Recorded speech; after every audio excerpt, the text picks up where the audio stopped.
Yo. What it is, fool? This is the Twin Brothers Podcast with your host, Sean D. the Don, and my brother, Rekardi. What's going on, man? Nothing much, man. Shit, just another day, another dollar. Yeah, I hope y'all are surviving. I hope y'all are doing okay. I know it's kind of rough right now, man. Well, I don't even know what day it is, like in the quarantine. Bro. Quarantine. I just know it's been about a month, bro. I want to say whatever day we on, we're still surviving. We always got to jump on the podcast and give a shout out to our fans, man. I appreciate everybody that's listening. We have been growing as a family now. Twin Brothers family. We love y'all. Yeah. So, we're gonna dive into this episode because we've been talking about a lot of different things, and then we did talk about Kobe. So R.I.P. my man, the Mamba.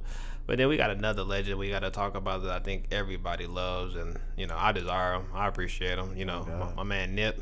Neighborhood. That's the champ right there. So I think we gonna dive in on this impact. So really the whole point we're gonna talk about this one is about how we feel about him. I'm gonna let you start. That's your guy. Shit, dog, this my guy. Like Neighborhood, shit, Nip. I don't know, bro. I think it's crazy, bro. Niggas was listening to Nip, bro, and introduced me to him like in high school. Like when I started listening to him, I was like, this nigga speaking real shit. He just speaking real. Like I'm like, bro, yes, he's from that gang culture shit, bro. But just like business wise, bro, where I'm trying to be at. He's a dog. Bro, he's a motherfucking legend when it comes to that, this bro. one. I think Nip is on another level, bro. I did start listening to Nip probably 2 years ago. Like when people were telling me about him, he was always there. I guess it was like he was in that picture, but he wasn't in that picture. Yeah. So I would see Nip, from all his old stuff like YG or the other songs that he made, them hit classics. But then I started listening to Victory Lap, and I had first downloaded it, and I will not bullshit on this podcast. I listened to it, but I would listen to it because I'm just like, it sounds tight, but I had my selections of songs. But then I admired his work though. I remember that first interview when he first got in the game, and he first got his first rap chain, but it didn't matter. He was really talking about equity. He was talking about properties. He was talking about his clothing line, and it was like rappers. They all know they had their campaigns of leads of merchandise or clothes or this, but he was really on that, and he was from the hood. This nigga was definitely a nigga that took all his work and brought it back home, bought his block.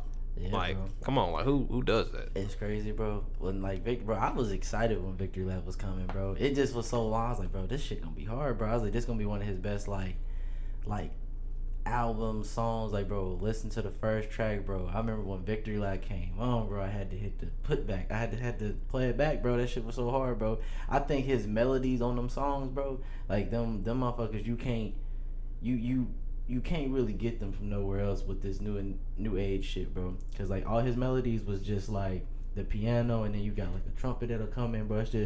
It's just more shit that you can ride to, and it's just real shit about his life. Oh God, he was real shit. He was a family man. Let's not realize the impact of him. He was a he was a father. He was a friend to so many, a brother.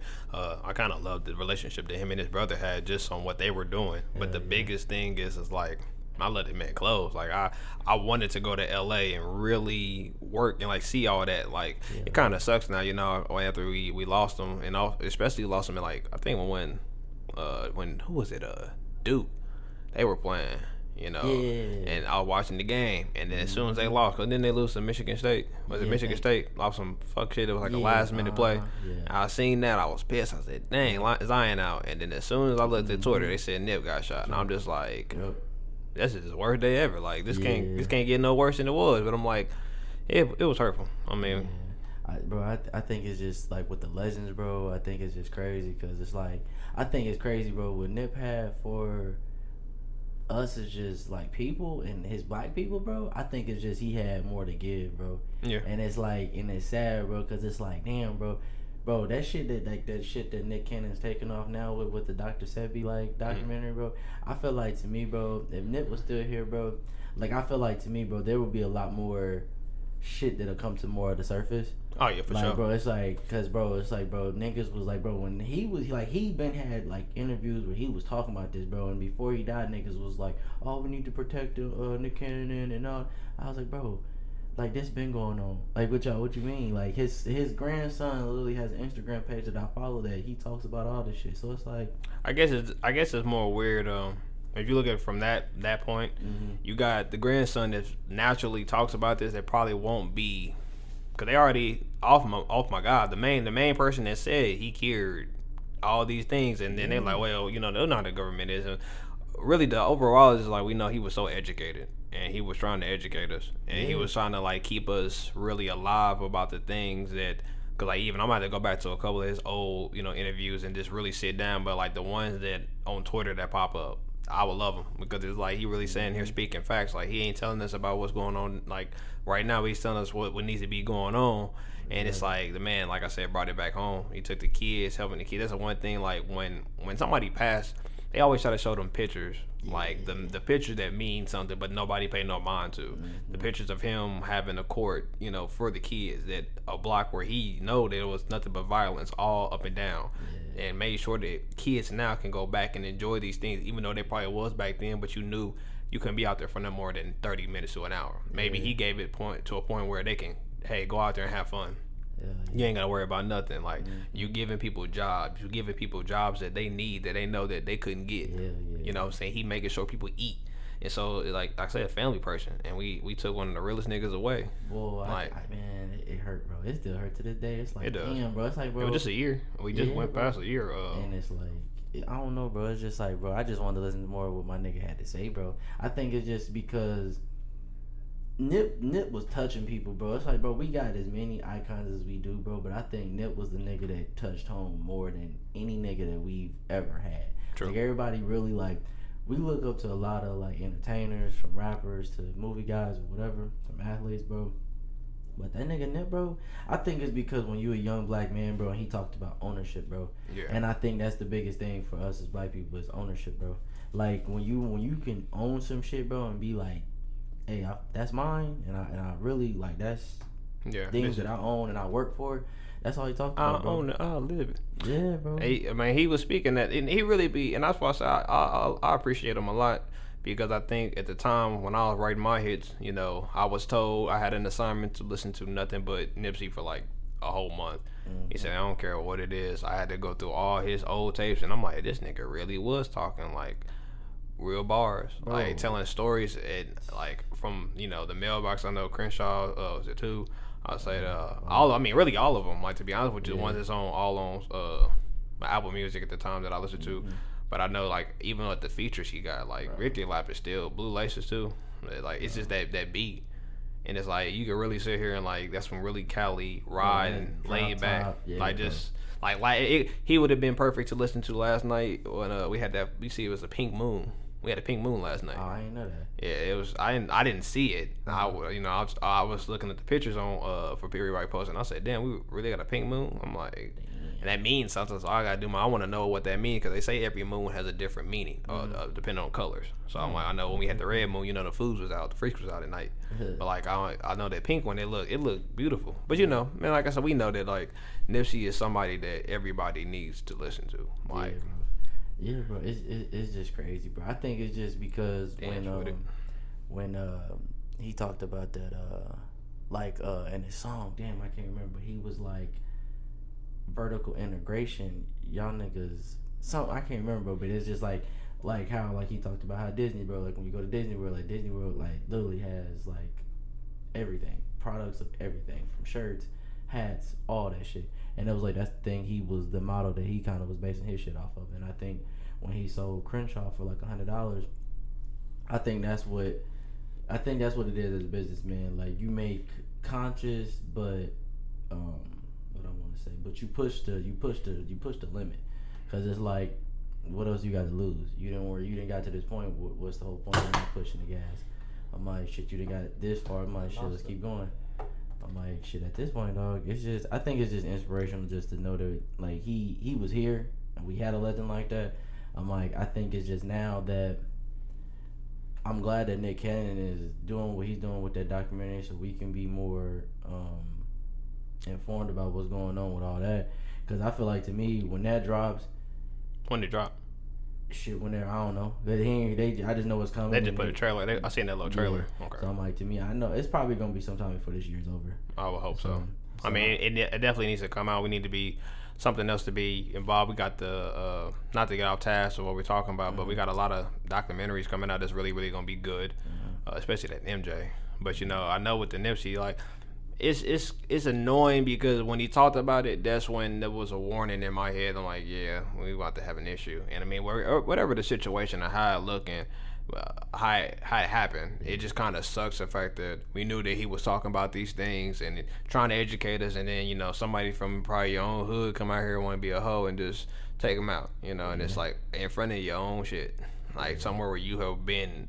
It's like this man, I would think in my mind, like, how can somebody like Nipsey get touched? You feel me? Like, anybody's not invincible or nothing like Superman, but it's like you would think to a certain extent, but like the way it was so odd at how it all happened. Like, he woke up and said he didn't need a security today. Like, he told the security to go chill out. I'm just going to the store, go grab something like it's normal. Like, it was just so, it was so much. It's crazy, bro, as a celebrity, bro, when you get to that point where it's like, damn, bro. It's like sometimes you're like, damn, I don't need security. Like, man, I'm a human being, bro. I don't need to be guarded. But you do. You know what I'm saying? But you do, bro. It's like, because you don't realize the target you have on your back when you at that point. And your own target's inside your, like, circle. Not your circle, your immediate circle, but the circle, the whole circle. It's like the community of it. Because it's like, it's just, but I know that what he left behind us, we appreciate it, like, so much. And then it's annoying that the impact, like, after he died didn't matter more. And I truly, it's so annoying. It's like, we don't be appreciative on earth until we're gone, and then we're gone. We want to live through memories, and now he has so many memories. So when Victory Lap first came out, it was popping because the song that he did with him and Roddy Ricch, that song, Racks in the Middle. Yeah, that when that came out, it was like, it was a great time for it to come out. And then this happened. It's like everything he was spinning in that song was like pure bars. They were so like gems, left and right. And then I'm sitting there thinking to myself, my nigga ain't here no more. And he just almost like it's like we take things for granted, and somebody like him we probably took for granted. And I mean, God had another plan with him, but it's like I know he loved London, like his kids, and it's like it kind of just, damn, a father was taken away, but an icon was taken away, because people gonna say, yeah, Nipsey is our Tupac, and then you got everybody that makes their opinions, or they say, I don't agree with that, I don't think that's how. And I'm like, but today y'all wasn't saying that with like Mac. When Mac died, people wasn't appreciating Mac, and then but he was really telling himself right at his ending. But I remember Nip had this tweet, man. He said, "Love something about your enemies, love your enemies," and somebody your enemies, and it was so odd. And the next day get killed. Yeah. It's like people be like, those are signs of warnings, but the impact of him knowing, like, hey, I'm gonna love the people even when they do me wrong or they try to hurt me, because he was a loving person. Yeah. Like, and his music spoke for that. The streets. He was about his bread. He was telling you both sides, hey, you can have your money, but this is what you should do with your money. So as a young black man and all that, listen, even the OG, I know they took a lesson out of this. Like, we just need to be better with, because it's all about the flash. It's nothing wrong with looking fancy. Hell yeah. But being fancy and being educated and making sure people know, I got to this. Yeah. In order for me to get to this is what I did, but this is how I used it. I didn't. You might see me with a couple cars that I like, but you also see me with every other business, like you said, ownership, being a leader. Like, made me open my eyes, And I think what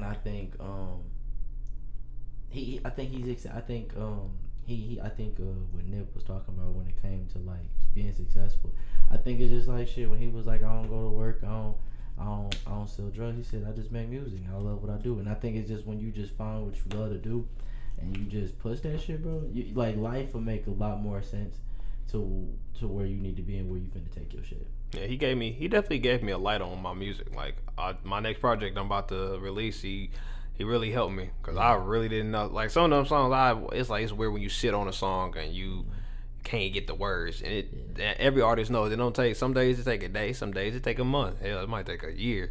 And I think listening to Nip and his old tapes made me go back to mine. And then when it was time to show him, my homie was like, "Yeah," he's like, "I see Nip and got you right." I said, "Yeah." I'm like, my dog definitely did. He was a motivator. You know what I'm saying? Just to push yourself. That's one thing he always talk about. Like, man, you can't be no hoe out here. You really got to sit here and put in your grind. And we all know. So that's somebody that we really got to appreciate. It just you know, sometimes I can't wait to go to LA once all this nonsense is out the way, and I can actually go see. Like I love seeing other people take pictures of, you know, all the pictures they got of Nip in LA. It's like, well, let me get down there and let me be great. You know what I'm saying? Let me get my shine on. And even when now there's like we got Kobe and Nip, so it's like the city's gonna be filled with nothing but love. So you like when you get there, you automatically feel that I need that love. So all of LA, man, we appreciate y'all to the fullest, because you know Cali is what it is, and you know Nip definitely made that place you know, better. So many legends. It's just like Cali just has millions of legends, but he was one that I think really took the top. Like, I mean, we gotta, like I said, we appreciate everybody, like all superstars, all athletes, and this. But Nip from LA, like he's him and Kobe, like bro. It's like I don't know, bro. It's crazy, bro. I don't know. It's just like, bro, you just appreciate people, and I think it's just like, bro, you just take the advice they give you, bro, and you either use it or you don't. Yeah. And I think it's just like, bro, it's just like, I think with all things, bro, it's like a perception, bro. If you look at life as a negative, shit, you probably might have negative results. If you look at it as a positive, and it'll turn over. I just feel like, to me, bro, it's just the energy, bro. We all made it from energy, bro, and we all made from all that, and it's just like you just put out what you give, and it'll come back to you. True. And that was one guy that spoke on it over and over again. It was like over and over again. Like I said, man, we appreciate you, Nip. We love you. And we just I appreciate the time we had with you, because they always say, like, a baby, they always say this, the saying that says that when a baby gets born, their one day could be your whole change of life. And it's kind of sucks sometimes when you do see a child that's born and die, because we've seen it in the world, but it's like I had to look at it from a different standpoint of appreciating that this baby was in this earth for a while. So we had Nipsey for a good 30 years.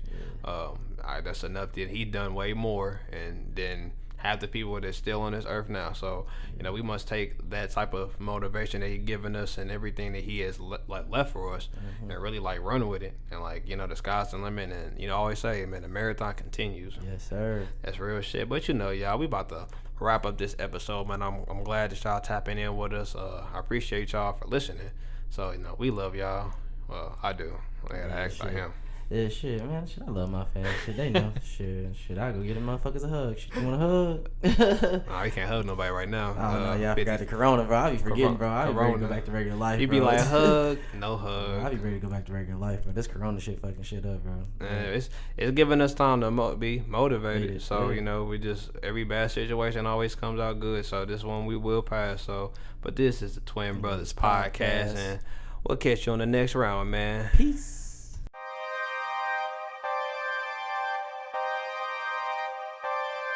Don't shoot, don't shoot, don't shoot, don't shoot. We got our hands up, but please don't shoot. It don't matter, cause it's what they wanna do. Don't shoot.